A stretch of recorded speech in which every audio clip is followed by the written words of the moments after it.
শ্রী রাধা মাধবের চরণে অসংখ্য প্রণাম জানিয়ে আজ আমি শুদ্ধ ভক্তের কাছে ভগবান কিভাবে খেলার সামগ্রী হয়ে ওঠেন সে বিষয়ে সংক্ষিপ্ত আলোচনা করছি। সমস্ত ভগবত ভক্তের কাছে আমার একান্ত অনুরোধ, যে সমস্ত ভগবত ভক্তেরা বিভিন্ন বিষয় সম্বন্ধে ভগবত জ্ঞান অর্জন করতে চান এবং ভগবত গীতার সমস্ত শ্লোকগুলি পর্যায়ক্রমিকভাবে অবগত হতে চান, আমার ফেসবুক, ইনস্টাগ্রামের অ্যাকাউন্টের বায়োতে যে লিঙ্ক দেওয়া রয়েছে, সার্চ করে ইউটিউবে বিভিন্ন বিষয় সম্বন্ধে জ্ঞান অবগত হতে পারবেন এবং ভিডিওটি লাইক, শেয়ার, সাবস্ক্রাইব করে সমস্ত ভগবত ভক্তকে এই জ্ঞান আত্মস্থ করার সুযোগ করে দেওয়ার অনুরোধ রইল। ভগবানের পরম হওয়া সত্ত্বেও তার শুদ্ধ ভক্তের কাছে খেলার সামগ্রী হওয়ার একটি বিশেষ দৃষ্টান্ত এখানে দেওয়া হয়েছে।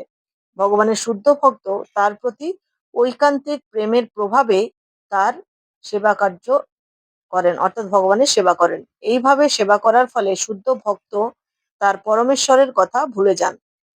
পরমেশ্বর ভগবানও ঐশ্বর্য ভাবহীন এই স্বতঃস্ফূর্ত শুদ্ধ প্রেমের প্রভাবে সম্পাদিত তার ভক্তের সেবা অধিক আনন্দের সাথে গ্রহণ করেন।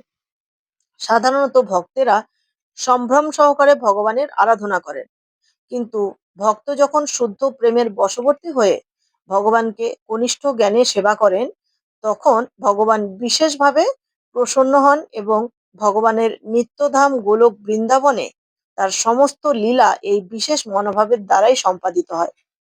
তার সখারা তাকে তাদেরই একজন বলে করতেন।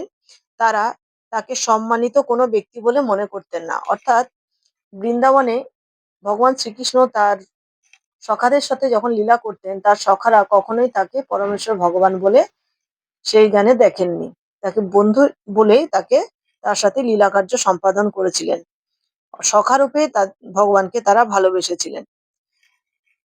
ভগবানের পিতামাতারা মনে করেন তিনি কেবল তাদেরই সন্তান, যেমন নন্দরাজা এবং যশোদা মাতা মনে করতেন যে ভগবান শ্রীকৃষ্ণ শুধুমাত্র তাদেরই সন্তান। ভগবানের কাছে তার পিতামাতার শাসন বেদশ্রুতির থেকেও অধিক আনন্দদায়ক, তেমন তাদের প্রেয়সীদের ভর্ৎসনা তার কাছে অধিক মনোরম। ভগবান শ্রীকৃষ্ণ যখন নারায়ণ সাধারণ মানুষদের কাছে অত্যন্ত আকর্ষণীয়, তার চিন্ময় গোলক বৃন্দাবনে নিত্য লীলা প্রকাশ করার জন্য এই জড়জগতে আবির্ভূত হয়েছিলেন, তখন তিনি তার মাতা যশোদার বশ্যতা স্বীকার করেছিলেন এবং মাতা যশোদার সাথে অপ্রাকৃত লীলা প্রদর্শন করতেন। তখন তিনি স্বাভাবিক শিশু সুলভ মনোভাব প্রকাশ করতেন তার মাতা যশোদার কাছে। যশোদার সঞ্চিত ননি ও দধির ভাণ্ড ভঙ্গ করে তা বন্ধুদের মধ্যে বিতরণ করতেন। যারা তার উদারতার সুযোগ গ্রহণ করত, মা যশোদা তা দেখতে পেয়ে শুদ্ধ প্রেমের প্রভাবে তার দিব্য শিশুটিকে দণ্ড দেওয়ার অভিনয় করেছিলেন এবং তিনি একটি রজ্জু দিয়ে ভগবানকে বন্ধন করার ভয়ও দেখিয়েছিলেন, যা একজন সাধারণ মানুষের পক্ষেই সম্ভব এবং একজন সাধারণ মাতা হয়ে সাধারণ শিশুর ক্ষেত্রেই যেটা করা হয়ে থাকে। মা যশোদার হাতে রজ্জুটি দেখে ভগবান নতমস্তকে একটি সাধারণ শিশুর মতো অশ্রু বরণ করতে থাকেন এবং সেই অশ্রু তার সুন্দর নয়ন যুগলের অঞ্জন ধৌত করে গাল বেয়ে ঝরে পড়তে থাকে। কুন্তী দেবী ভগবান শ্রীকৃষ্ণের লীলা মহিমার কীর্তন করেছিলেন। তিনি ভগবানের পরম পদ সম্বন্ধে জানতেন। স্বয়ং ভয়ও তাকে ভয় করে, অর্থাৎ ভগবান কোনো কিছুতেই ভীত নন, ভয়ও ভগবানকে ভয় করে। তথাপি তিনি তার মায়ের ভয়ে ভীত হয়েছিলেন, অর্থাৎ পরমেশ্বর ভগবান সমস্ত ভয় ভীতির ঊর্ধ্বে, তবুও তিনি একজন পুত্ররূপে তার মাতা যশোদার সাথে আচরণ করতেন। তাই তার মা যখন রজ্জু দিয়ে তাকে বন্ধন করতে উদ্যত হলেন, তিনি তার মায়ের ভয়ে ভীত হয়েছিলেন, যেন তিনি একটি সাধারণ শিশু, তাই সাধারণ শিশুর মতনই তিনি দণ্ডপ্রাপ্ত হতে চেয়েছিলেন।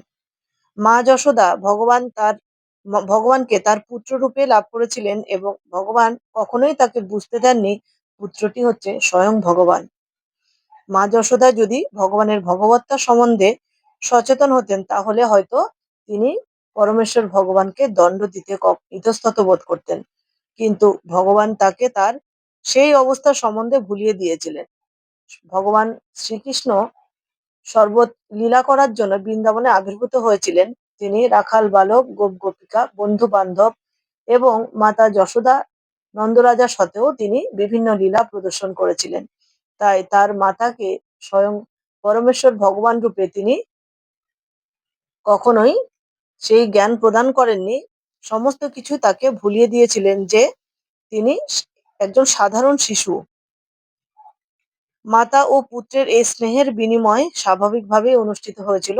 এটি পরমেশ্বর ভগবানেরই লীলা।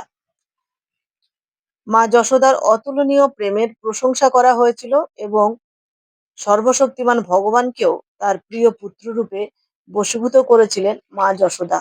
মা যশোদা একজন শুদ্ধ ভক্ত ছিলেন বলেই ভগবান শ্রীকৃষ্ণকে তিনি নিজের পুত্ররূপে প্রাপ্ত হয়েছিলেন এবং ভক্তি রজ্জু দিয়ে তিনি ভগবানকে বন্ধন করতেও পেরেছিলেন। তাই কোনো শুদ্ধ ভক্ত এইভাবে ভগবানকে ভক্তির রজ্জু দিয়ে বন্ধনে আবদ্ধ করলে ভগবান সেই শুদ্ধ ভক্তের যে কোনো আহ্বানে সাড়া দিয়ে শুদ্ধ ভক্তকে এই জড়জাগতিক মোহ বন্ধন থেকে মুক্ত করে নিজের ধামে ফিরিয়ে নিয়ে যাবেন। নমস্কার, ভিডিওটি এ পর্যন্তই।